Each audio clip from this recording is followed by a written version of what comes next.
Okay, may nagtanong, napakagandang tanong. Anong pinagdarasal ng isang Carlos Agassi? Well, ever since bata ako, lagi ko pinipray na I would have a good day, a blessed day. Lalo na yung mga mahal ko sa buhay, yung parents ko, yung mga kapatid ko.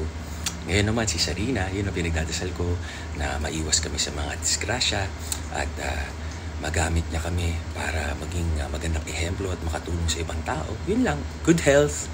Tapos sana magka-baby, ayan, and then sana walang masaktan, all peace and love, good vibes, good blessed day, walang negativity, walang masamang mangyari, walang madiskrasya. Ganun lang yung pinagdarasal ko. And puro thank you Lord for another beautiful day with my beautiful wife, beautiful life. Para ako nagla-rhyme, di ba? Ganun lang lagi, puro pasasalamat. Tsaka sana, shield of protection, ilayo sa mga masasama at diskrasya. So yun lang. Tama kayo, mali ako. I'm not your doctor. Do what works for you. Happy, healthy guys. Peace!